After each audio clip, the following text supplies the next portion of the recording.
Hello, everyone, and welcome to our 10x-pert workshop for single-nuclei RNA-seq. Thanks for joining us. I'm Shauna, the 10x Community Manager and your moderator for today.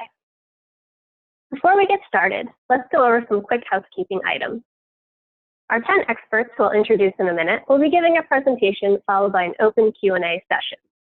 We're recording this session and we'll make the recording available on the 10x community shortly. Please note that all attendees are on mute, and if you'd like to ask a question, please select the Q&A option on the bottom of your screen. Selecting the Q&A option will open the Q&A box where you can type your question. Please note that you can ask your question anonymously by checking the Send Anonymously option. And finally, if you're interested in tweeting during the session, please use the hashtag 10xpert. Okay, now let's meet your 10x-perts for today. Up first is Sharmila Chatterjee. Sharmila is a scientist at 10x and is currently a member of the sample prep group, where she is dedicated to developing new demonstrated protocols for the chromium single-cell 3' solution. She holds a PhD in physiology and has worked on different aspects of cell biology, including using the mouse as a model system to study developmental biology. A fun fact about Sharmila is that she developed the nuclei isolation protocol that we will be discussing today. Joining Sharmila will be Paul Rivkin. Paul is a staff scientist at 10x and leads the development of 10x's single-cell RNA analysis package, Cell Ranger. He has a PhD in computational biology and previously worked on RNA biology research and wrote analysis software for non-invasive prenatal testing and liquid biopsy tests. A fun fact about Paul is that he was an intern at a nuclear power plant. And now I'm going to hand it over to Sharmila so she can get started with her presentation.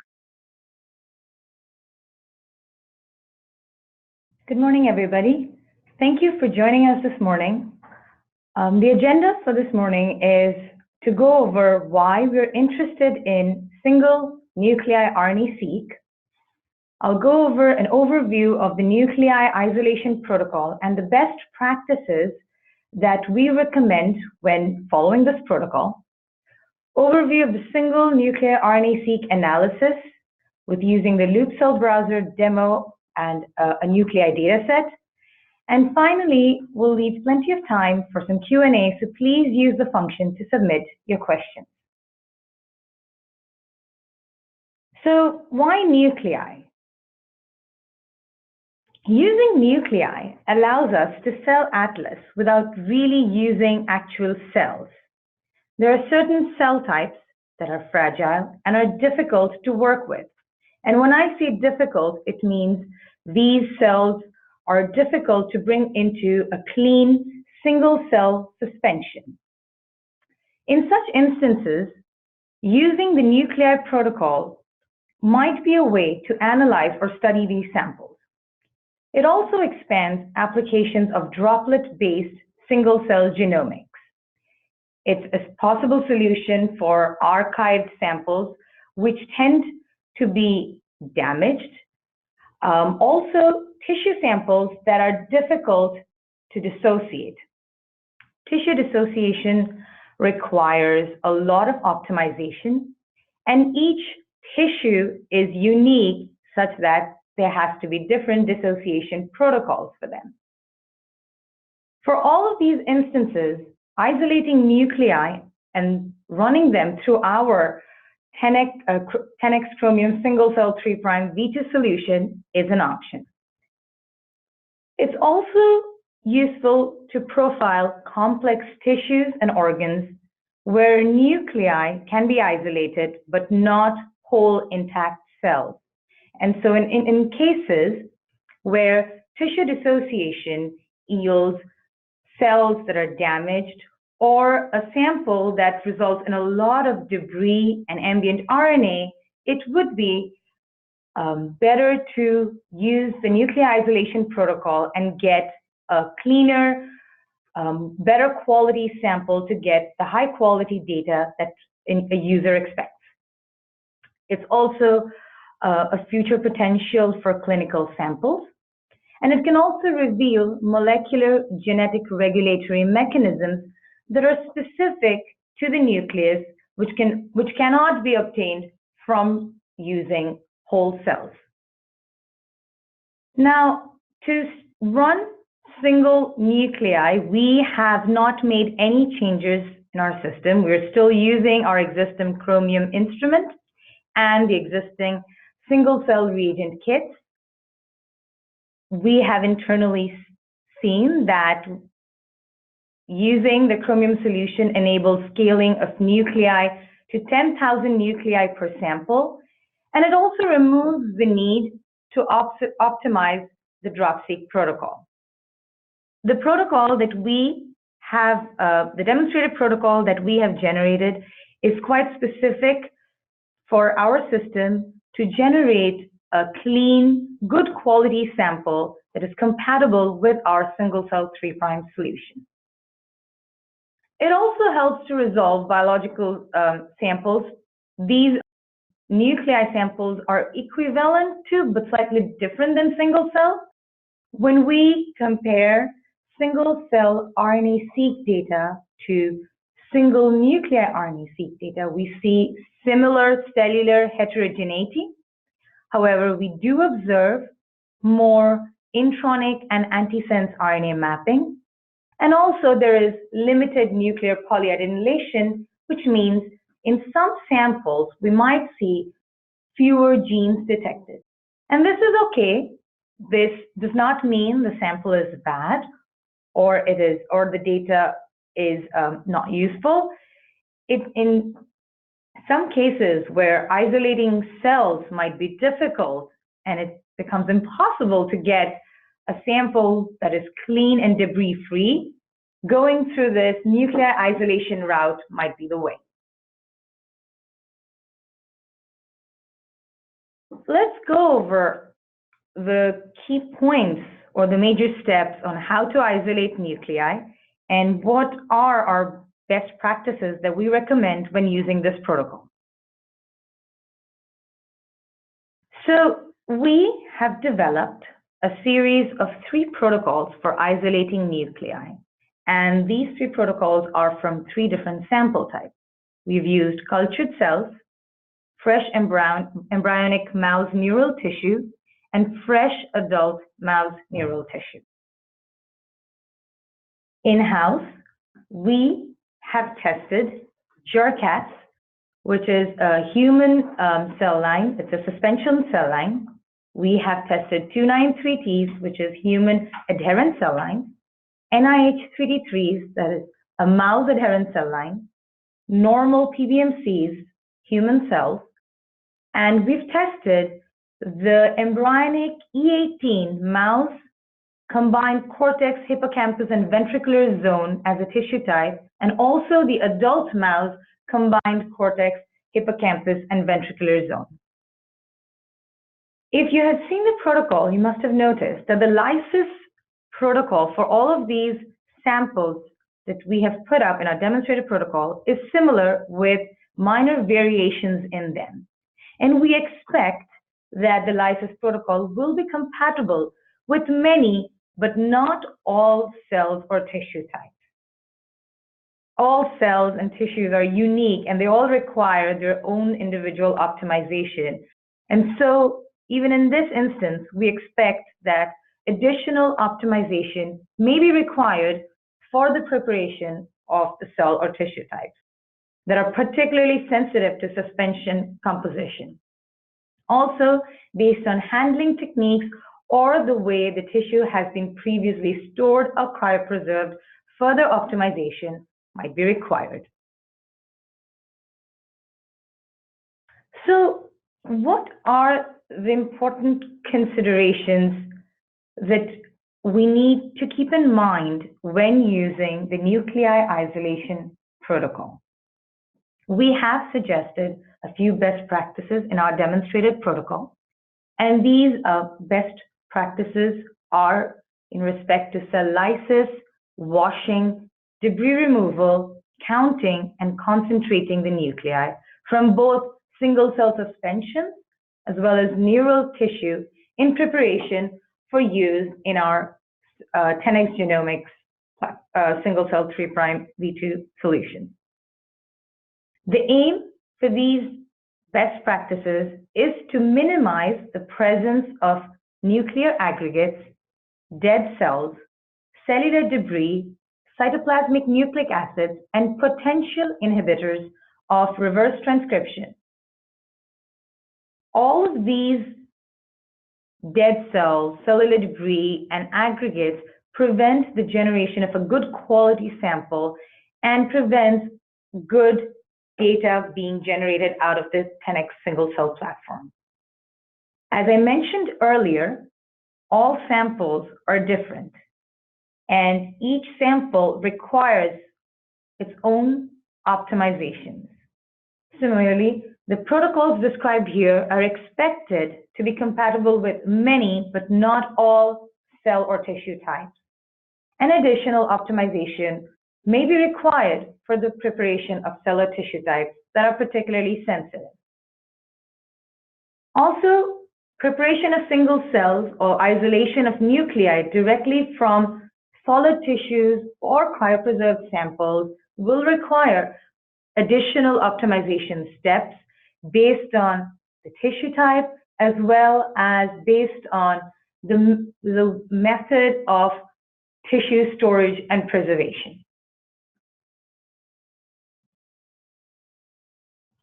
I would like to now go over the major workflow steps that are involved in nuclei isolation from these different sample types. There are three major workflow steps. The first being the lysis and the nuclei isolation. This, for single cell suspensions, requires around 35 minutes.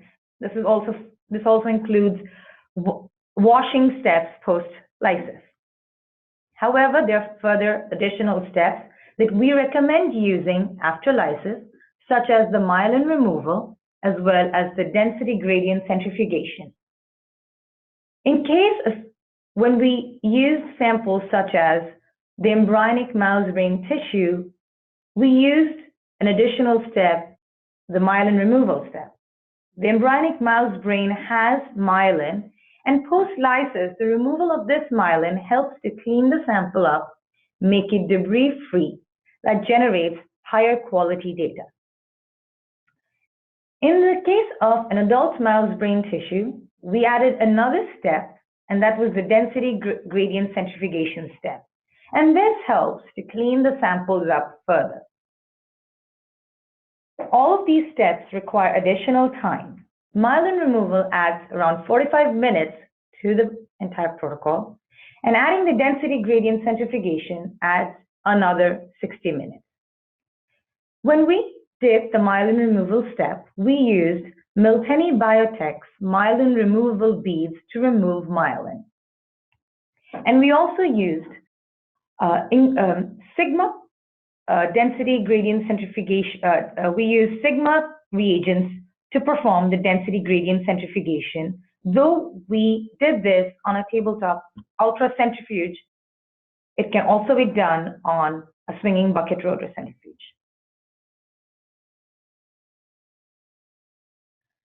So why do we suggest the incorporation of all of these additional steps post-lysis? We have consistently seen that additional cleaning using myelin removal and density centrifugation generates a higher quality sample that yields in better data. As can be seen on this slide, the top panel are images of nuclei isolated, and we're seeing countless images showing us nuclei. The first image shows a lot of debris and background, and this can be matched with the barcode plot, rank plot, where we see that the knee is not properly developed and it's a slope slant, wherein the algorithm is unable to differentiate between single cells and the background. When such samples go through a myelin removal, the sample starts to clean up a lot, as can be seen in these countless images. Also, the barcode rank plot has started to show single cell behavior, where it's able to actually differentiate between single cells and the background. Performing density gradient centrifugation improves the quality of the sample even more. It's also shown in this barcode rank plot where there is a proper knee with very good differentiation between single cells and the background.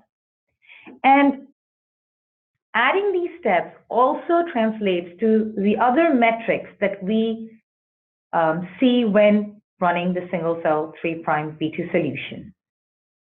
So when we look at fraction of reads in cells, we do see that the fraction of reads improves when we have incorporated myelin removal as well as density gradient centrifugation. So it improved from 45% to 70% with incorporating myelin removal as well as density gradient centrifugation.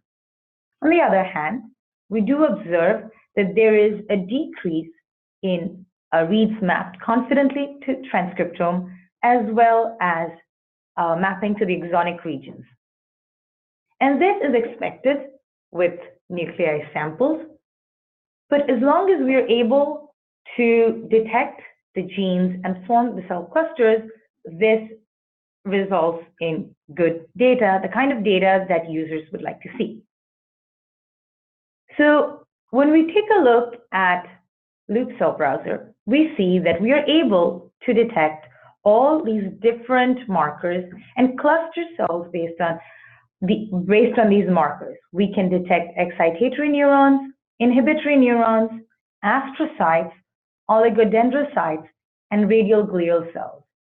And like I mentioned before, all of these additional cleaning steps, such as myelin removal and density gradient centrifugation, helps to improve the quality of the sample that's being generated, resulting in higher quality data.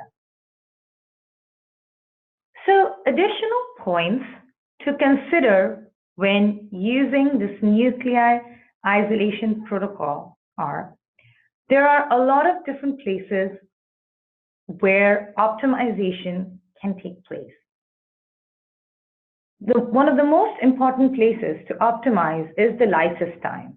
It is very important to monitor the lysis efficiency to determine optimal conditions. As you might have seen that in the nuclei demonstrated protocol that we have put out, we have changed lysis times for different samples. There is a different lysis time for cell suspension and a different time for isolating nuclei from tissues. Similarly, all cells and tissues are different, and they all might require optimization of the lysis time to get optimal quality, good quality data. Monitoring lysis is important so that we avoid over-lysing the cells, which will result in the nuclei lysing. Also, we would like to avoid under-lysing the cells, where the sample now becomes a mix of nuclei and live cells. This will contaminate the gems and also increase ambient RNA in the background. Also, if the user sees that the nuclei are sticky or are aggregating, they can increase BSA concentration from 1% to 2%, and this helps with preventing the nuclei from clumping together.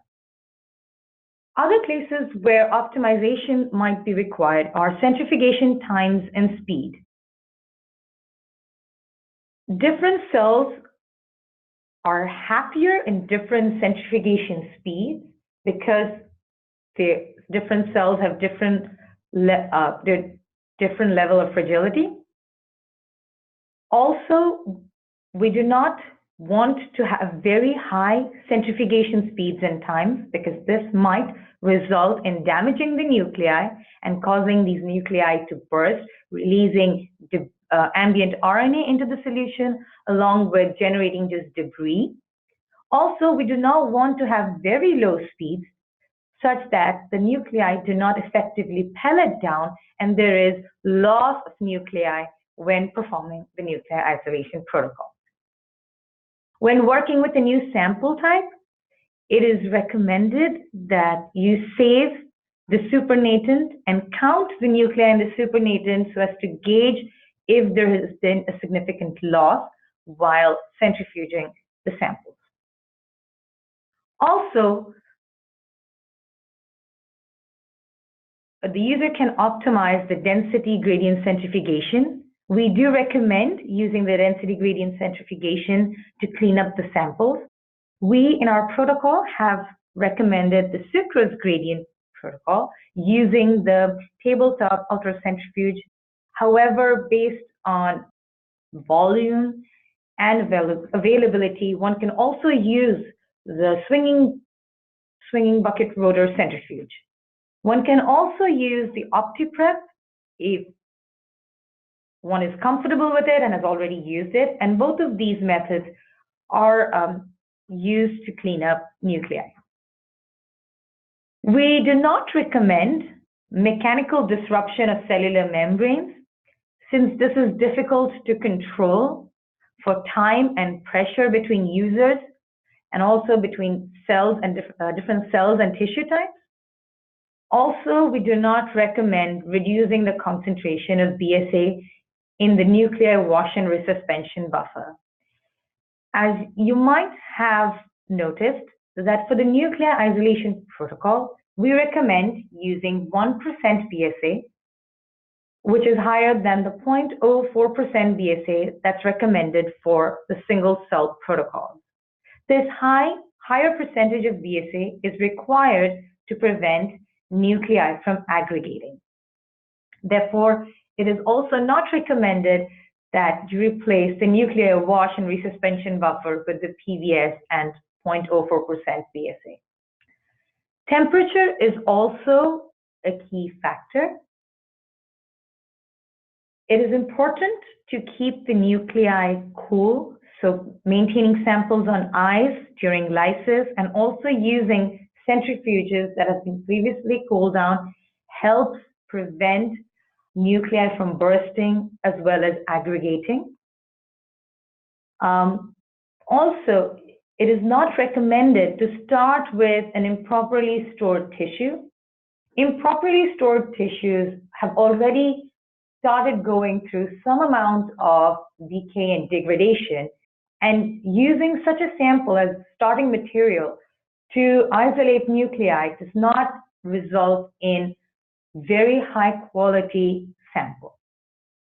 Also, when performing nuclei isolation on mixed species, we suggest that you do not mix the cells and then isolate the nuclei, because we have seen a higher percentage of nuclei aggregating.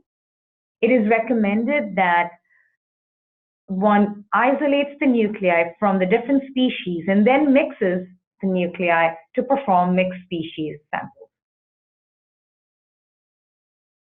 When comparing the gene expression between neuronal cells and nuclei isolated from fresh embryonic mouse brain tissue, we see that they follow a similar pattern.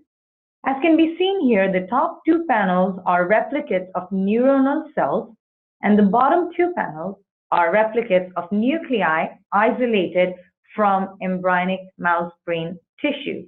And one can see that all the clusters seem to be similar, with the exception of a few clusters that might not be there in the nuclei isolated samples. We also see, by performing differential gene expression, that the different markers can be seen when comparing nuclei and embryonic brain cells, and all the different clusters can be isolated, such as the excitatory neurons, the inhibitory neurons, the astrocytes, the oligodendrocytes, and the radial glia. With that, I would like to point you all towards the support.10xgenomics.com website, where all the resources for single cell sample prep is available. The isolation of nuclei is also available over there. We recommend using these guidelines since they have resulted in good quality sample and good quality data for us. And we think following these guidelines along with optimizations done by the user will help yield very good data on the 10x Chromium single-cell 3' V2 solution. And now I would like to hand over to Paul, who's going to be talking about the Nuclei RNA-seq data analysis. So in addition to shipping an instrument, reagents, and workflows, we also ship software with our products. And an example of some of our analysis software can be found on our support website. And if you want details on the types of output files it produces, you can go and click on these various links. And all of this falls under the single-cell gene expression section, which includes the analysis of both nuclei and single cells in the same documents. So the name of the software that we provide that actually does the analysis of the raw sequencing data is called Cell Ranger. And the goal of this pipeline is to take your raw sequencing reads and generate a cell by gene expression matrix, which is a standard analysis format that's used for downstream analysis, whether that be dimensionality reduction or clustering or cluster-specific expression. These are the most common types of analyses that are done for single-cell RNA-seq or single-cell nuclei-seq data sets. Some important points about the Cell Ranger analysis software is that not only does it provide outputs in standard formats, it runs on Linux and it's free for download, so you don't have to pay to actually use this. And you can either run it on single machines or high performance compute clusters, depending on which of those modes is more convenient for the user. Some examples, in addition to the gene expression matrix that I just mentioned, you also get a file called the Loop Cell Browser file.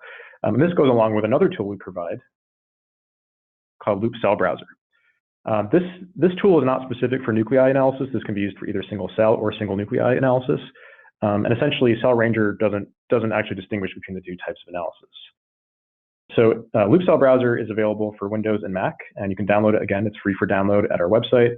It allows you to do a lot of things with single cell or single nuclei gene expression data interactively. So the main point here is that you don't actually need to use R or Python to do this analysis.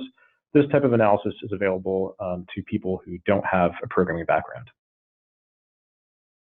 Some of the examples of the things you can do with Loop Cell Browser are finding significant genes, either that distinguish a cluster from the rest of the sample, or looking for genes that are differentially expressed between two nearby clusters or sample conditions. It also allows you to identify functional subgroups of existing clusters through gene expression tools.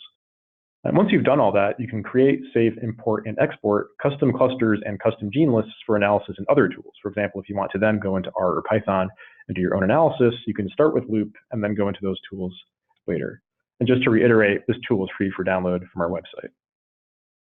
So given that I just mentioned that neither Cell Ranger nor Loop Cell Browser distinguish between cell or nuclei data, there's one change that you might want to make when you're doing nuclei-specific analysis. And this relates to the fact that the nucleus is enriched for unspliced or pre-mRNA transcripts. So the example I'm going to show here was actually run with a slightly different reference from our existing downloadable standard mouse reference. In this case, this is a pre-mRNA reference. So what that means is essentially, instead of only requiring reads to map to exons to be counted towards UMI counts, we can now take reads that align to introns and also count those towards UMI counts. And essentially what we're doing here is we're treating the entire transcript, including introns, as the target sequence for counting UMIs. And there's actually one line of code required to convert a standard reference into this type of reference. And if you need help with doing this, you can contact our support team. Another important point about the analysis I'm about to show in Loop Cell Browser is that the brain cell biomarkers were obtained from this single cell adult mouse brain paper, Tasic et al. In Nature Neuroscience in 2016.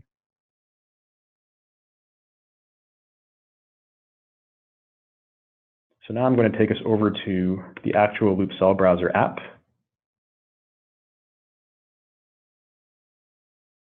So here's the type of screen you get when you open up Loop Cell Browser on a data set. In this case, the data set is 2,000 adult brain nuclei from a mouse, aligned against, again, the pre-mRNA reference and not the standard reference that only uses exons. And what you get when you open this up, typically it'll be white and not black. And this black background is a new feature that was added in Loop Cell Browser 2.0. And that's essentially there to increase contrast in cases where otherwise the colors might get washed out. So let's switch back to the high contrast dark background mode and zoom out to get a better view of the entire cellular heterogeneity that's happening here. So when you open up Loop Cell Browser, by default, what you get are the standard clustering analysis results that come out of the Cell Ranger pipeline. In this case, you can see that it defaults to the graph-based clustering method, which in this case found 8 distinct clusters in this nuclei data set. So the next question you might ask is, how can we interpret these clusters? How can we take prior data from the literature and map these clusters to what we know are gene markers already? So an example of one of the ways you would do this is you would go into this gene expression interface here. And what I've done here is I've pre-populated this list with 4 broad cell types that are based on markers from the Tasek et al. Paper. And let's just walk through some of these. So the biggest set of cells here are the glutamatergic cells, which are also known as the excitatory neurons. You can see that makes up the vast majority of the nuclei in this data set. A smaller set of cells here belong to the GABAergic neurons, and these are also called inhibitory neurons in the literature. Another even smaller set of cells would be the microglia. And you can see you only need one marker in this case, which is CTSS, to actually very, very clearly pull them out. So I'm going to walk us through an example of what happens when you want to, so given that we painted those cells with those markers, what I've done here is I've essentially added them to a category. And so instead of using the Cell Ranger clusters, we can now color the nuclei with these custom gene lists that I've created. And so you might see that there's a cluster out here that's completely unassigned. So one thing we might want to do is go through and add more markers to assign an identity to this cluster of nuclei. So if you go back to the gene expression interface, I've kind of given you guys a spoiler alert here. It's going to be an astrocyte cluster. But let's walk through the process of actually adding these new markers that are specific to astrocytes. And these are, again, obtained from the Tasek et al. Paper. The first one is this gene aquaporin 4. You can type it into this box, either the gene name or in this case, the ensemble gene ID. And here's another gene, GJB6. So you can see as I'm typing, it autocompletes and tries to help you find the correct gene ID. So just with these 2 genes, you can already see there's a lot of stuff lighting up in this cluster that was previously uncolored. So now if I want to go back and actually create a category from this gene list, I can go here and actually filter nuclei on these markers. So I can go to the already existing category based on the Tasek biomarkers and create a new group called astrocytes.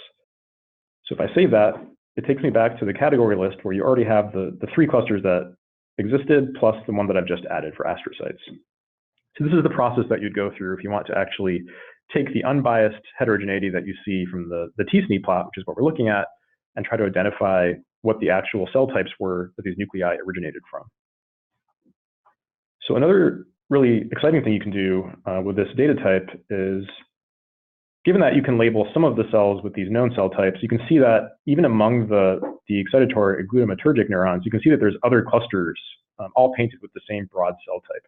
So one question you might ask is, what's actually driving the clustering of these subgroups of nuclei together versus all being clumped into one big cluster? And presumably these might actually be subtypes of excitatory neurons. So one way we can try to answer this question is we can go back into the default graph-based clustering. And if we can just remember that, for example, clusters 6 and 8 both corresponded to the excitatory neuron groups. So if we want to ask what genes are actually driving the difference between these 2 groups that might be unrelated to the markers we've already added into Loop Cell Browser, is we can do what's called a differential or cluster-specific gene expression analysis. So let's start by just hiding all the clusters and focusing in on clusters 6 and 8. So I've selected these 2 clusters, and the question might be, what genes are differentially expressed between these 2 clusters? So the way you can address that question is go to the significant genes button on the bottom of the app, and then you have 2 choices here. The first one is called the globally distinguishing gene expression analysis. And essentially what this does is it takes each cluster and compares it to the rest of the sample. The other option is the locally distinguishing differential gene expression analysis. And in this case, what we actually do is we just compare the selected clusters to each other directly. And so we're not actually using the rest of the data here. we're focusing in on the two clusters that are highlighted and only looking at differential expression within this set of nuclei.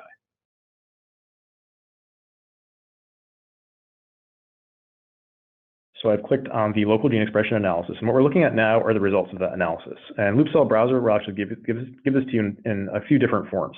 The first of which is a heat map. And so what you can do here is you can highlight the genes that are thought to be differentially expressed between these two clusters.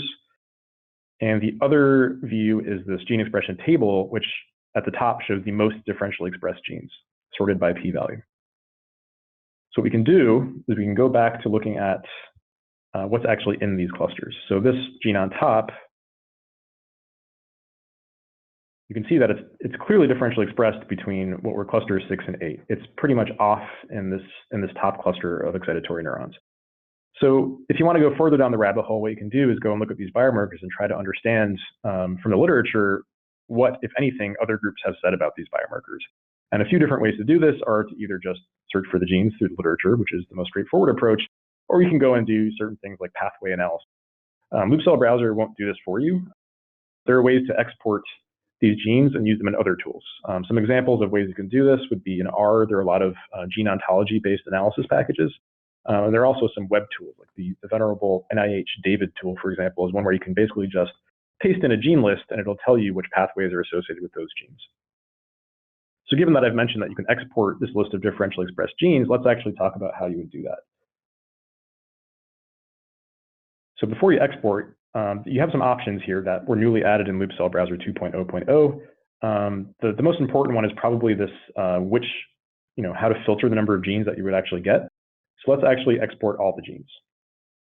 Once you've done that, you can click on this arrow, Export Table to CSV, and you'll get a CSV file containing this table with the gene names, the clusters, the p-values, and the log2 fold changes of the putatively differentially expressed genes. All right, so that was how you would do an analysis on either cells or nuclei in Loop Cell Browser. So now that we've looked at that, I think it's time for us to move on to the Q&A session. So now I'll hand it over to Shauna to handle the Q&A. All right, thanks, Paul. Thank you, Sharmila and Paul, for a great presentation. We're going to get started with our Q&A session. Please remember to select the Q&A box on the bottom of the screen to submit your questions. We already have a lot of questions submitted, so we're going to do our best to get through as many questions as possible. And I'm going to answer them in the order in which they were submitted. So we're going to get started. Our first question is, why do nuclei need different protocols depending on tissue, just like cells? Nuclei need different protocols specifically for lysing as well as washing, because different cells, you're isolating nuclei from different cells, and different cells or tissue types are different. So the time required to lyse each of them might be different. The strength of the detergent required to lyse each of these cell types to get nuclei might be different, and therefore the time to lyse will be different. Strength of detergent could be different. The amount of debris that is generated post-lysis could be different, and so that correlates with what additional steps one has to use post-lysis to obtain a clean, good quality sample. So taking all of these considerations, each cell type will require optimization to obtain nuclei. All right, thank you. And our next question, if you isolate from tissues, how do you know the origin cell type of your nuclei? Well, presumably you should know the tissue that the nuclei came from, first of all, and that should kind of inform you as to the sets of markers that you would obtain from the literature. Typically, the way people do this is they'll build up kind of an internal database of markers they expect to be associated with each cell or nucleus subtype, and that would basically just come from the literature. So if you don't have that prior knowledge, it's kind of hard to actually say what the cell types are. All right, next question. What about disease-related aberrations in processing of RNA that possibly happens in the soma? Will you not miss a lot of information by only sequencing the nuclear RNA in a disease sample? Yes, The most data you will get out is of a whole cell. There is no doubt about that. But, and so if that's the kind of data you're looking for, which is in the cytoplasm, and you're not going to get from the nuclei, the best way or the best route to go is using whole cells. However, we recommend the nuclei protocol in instances where it's difficult to get whole intact cells, and that's where the nuclei, because it has an expression pattern similar to the whole cell, might be useful. All right, next question. Why exactly are nuclei better to isolate from tissue than whole cells? Do nuclei not break? You could isolate nuclei from tissue as well as whole cells. If you have obtained a very good quality whole cells, you don't really need to do nuclei, unless you want to study the nuclei specifically. Also, if you're trying to isolate nuclei from tissues, you could just bypass the extra step of isolating cells and directly isolate nuclei from the tissue. So it's just, bypassing one step to get to your final sample. But you could do both. This is in reference to the why nuclei slide you showed at the beginning of the presentation. Could you please re-explain the last point about revealing molecular genetic regulatory mechanisms specific to the nucleus by using single-nuclei RNA-seq? If there are processes that you think are localized specifically to either nuclear RNAs or RNAs, transcripts that are expressed solely in the nucleus, that's where you'd get more power because you'd be focusing on the nuclear RNAs versus just looking at the mixture of the nuclear and cytoplasmic. And I think you would expect that most of the transcripts in a cell would actually be cytoplasmic. So in principle, given the lower sensitivity of droplet-based methods, it's possible that by focusing in on the nucleus, you have more power to detect things that are specific to the nucleus, whether those be regulatory mechanisms or transcripts that simply are enriched in the nucleus versus in the cytoplasm. All right, and the next question, these are a couple questions that I'm going to group into one. How do we count nuclei? We have used Bio-Rad. If the dye is taken up by the nuclei, then what does it reflect? And then there's another two questions about using FACS sorting as well for better cleanup. So we in-house use the Countess to count nuclei. We're using Trypan blue. It stains the nuclei blue, and we count them. When we do this counting, we are looking for the entire sample is stained blue and there are no live cells. That's one thing. And so it's just regular counting. You can also use the hemocytometer to count using any of these dyes. All work, whatever you're comfortable with or is of your convenience. Why don't we use FACS for better cleanup? FACS can be used for better cleanup. We have tried to put out a protocol that requires, that does not require FACS, and in case FACS is not readily available in the lab. Also, it's a protocol that might not take as long as it takes to run flow cytometry. So the longest we have used for cleaning samples is the density gradient centrifugation, which is a 45-minute spin, and it cleans the sample up. FACS requires people to be FACS trained and have the knowledge to sort, but FACS can be used, and it can be used to clean samples up as well. Next question. If I'm going to use max sorting like the intact protocol, which allows enrichment of cells but leaving beads that are used to pull down cells, can I load the cells with the beads retained? Will it affect the efficiency of 10x single cell isolation? No, it will not affect anything in the 10x platform. You can load cells with the beads, with the max beads on them. We have tested this internally with other samples, and there is no problem. Have you looked at FFPE samples? We haven't yet looked at FFPE samples.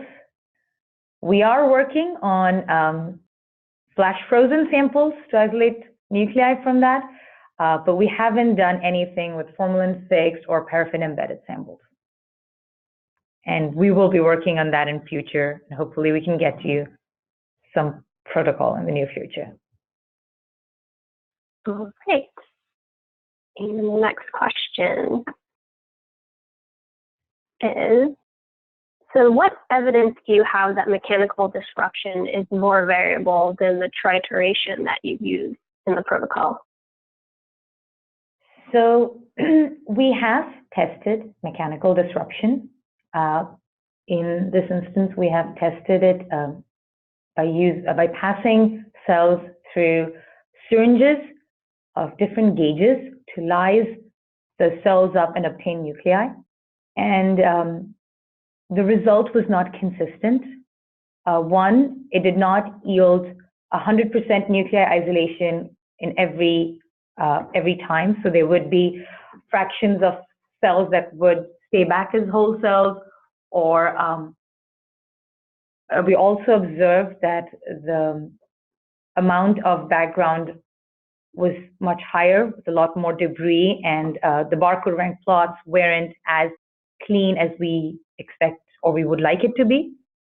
So that's the only mechanical disruption that we have tested in-house to know that it was not consistent and did not yield very high quality data or high quality samples to run through our single cell 3' V2 solution. Next question. Do you perform the myelin removal and density centrifugation steps at 4 degrees or room temperature? So the density centrifugation step is at 4 degrees. So we use a centrifuge that's previously cooled to 4C and then run the samples on it. Like I mentioned, we try to keep the nuclei on ice as whenever possible, or at 4C. The myelin removal we use as per the Miltenyi Biotech protocol, and the columns for removing the myelin is run at room temperature. Okay, great. Next question. Do I need any special reagents for running Nuclei RNA-seq on the 10x instrument? No, the nuclei can be run on the 10x system just like single cells. It's the same chromium instrument as well as the same single cell 3' V2 solution reagents that we offer. There is no change. All right. Next question. Wouldn't the density gradient centrifugation step remove the myelin? Yes, it would remove myelin. However, we've noticed that, especially in the adult brain, the amount of myelin debris is really high. And so so it helps to split the cleaning up steps into myelin removal first and then go to debris removal with density gradient. Just doing it all in one density gradient step does not effectively clean the sample up. One could do multiple rounds of density gradient centrifugation to clean it better if they want to avoid myelin removal. However, the density gradient centrifugation time is 45 minutes, whereas the myelin removal is much shorter. So we've effectively removed myelin using the beads and then removed the debris or any remnant myelin using density gradient centrifugation step. Thank you. Next question. Have you looked at what percentage of mitochondrial genes are picked up? Is this influenced by debris removing steps? We don't have that number on hand.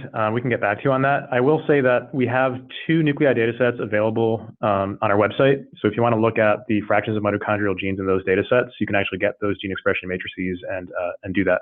Unfortunately, we don't have that number off the top of our head. Sorry. I don't recall it being massively different from the same number as you typically see in single cell RNA-seq in our system, which is roughly 5% at most, typically. All right, next question. When looking at the gene expression heat maps on the T-SNE plot, excitatory and inhibitory neurons seem to be co-clustered. Also, cells seem to co-express markers of both populations. How can this be avoided using single-nuclei RNA-seq? The phenomenon you just mentioned is not specific to nuclei or single cell. It's a question of how specific the markers are that you've chosen. There are a couple of reasons why you might see markers lighting up in multiple clusters where you don't expect it. First of all, the most likely reason is that the marker just isn't 100% specific. There's going to be some biological noise that causes some transcripts to be expressed in unexpected places. The second reason is that you might have doublets. We know what to expect in terms of doublet rates. Shouldn't be terribly different for nuclei versus single cell in our system, which is roughly 0.8% per 1,000 cells. I think that's contributing to some of the stray points that you see lighting up in the T-SNE plot. Another thing is ambient RNA, which we do see varies with handling of the nuclei, and the same thing applies to cells. And as you saw from the slides earlier, adding more and more cleanup steps to the cell handling decreases the amount of ambient RNA that you have, which should reduce the number of times you see a marker in unexpected places. Okay, next question. These are two questions about different sample types. The first one is, have you worked or tried to optimize other tissues, especially mouse adipose or liver? And the second one, have you ever tried non-mammalian cells, for example, plants, for nuclei purification? No, we haven't tried plant for nuclei isolation. As far as other cell types, like the other mammalian cell types, like the adipose tissue and the liver tissue, we haven't tested them in-house, though we think that this protocol with minor optimizations should be applicable to isolate nuclei from them as well. But we haven't tested either of those samples in-house. All right. And the next question, have you tried using frozen adult tissues? Can you comment on the general data quality between frozen and fresh tissue or cell lines? So we've used frozen cell lines. We saw the cells, and when we count them and we see that they're good, viable cells, and we have used that to isolate nuclei. We are working on generating a protocol to isolate nuclei from frozen tissue. So we're trying to generate a protocol to get nuclei from either frozen in -80 or flash frozen tissue. And hopefully we'll have something for you in the near future. But we have used frozen cells where we just thaw frozen cells as per cell manufacturer instructions, and we count them under the counters to see that they're viable and healthy, and then proceed with nuclei isolation from these cells. All right, and the next question. During density centrifugation, in your experience, do you select for a specific size of nuclei? No. During density centrifugation, the nuclei pellet to the bottom of the tube. We also don't, when we are removing the supernatant post-density centrifugation, we tend to leave behind around 100 microliters, and then so that we have captured all the nuclei or captured all the pelleted nuclei that we can. We think we're getting all just because when we compare it to our single cell data for similar tissue types, we see a strong correlation. Great. Next question. What algorithm is used for clustering? So the default clustering algorithm that CellRanger uses is based on Louvain modularity optimization. It's similar to what's available in the R package Seurat. We also produce k-means-based clusters. Some people are interested in those. It's a bit easier to understand, although the clustering quality tends to not be as good with k-means versus the graph-based methods. Great. Next question. Does the pipeline take customized genome or say genome of model organisms other than human and mice? Yes, we provide a tool called Make Reference that allows you to specify a custom genome FASTA sequence and a custom gene annotation GTF file. So as long as you have those two files in hand for a given species, you can generate a reference that's compatible with CellRanger. Currently on our website, we provide for download human-mouse mixture and I think mouse by itself as well. But we provide a tool that lets you build anything from those input files. So yeah, you should be able to do that for any well-annotated, well-characterized species. Great. And the next question, how are multiple gene markers summarized into one number to overlay on the plot? In Loop Cell Browser, there are a few different options for aggregating genes on a gene list. What I was displaying there was max, which is kind of the most sensitive technique to use. It'll take, maximum expression among all the markers. There's also sum. I believe minimum is also an option, and I think probably average as well is in there. Yeah, so there's various different options for doing that type of analysis. Great. We have time for one more question.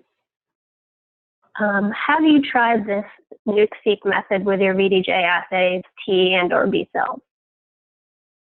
Not yet, but we're interested, and once we have tried something in-house, we'll definitely have information put on our 10x support website.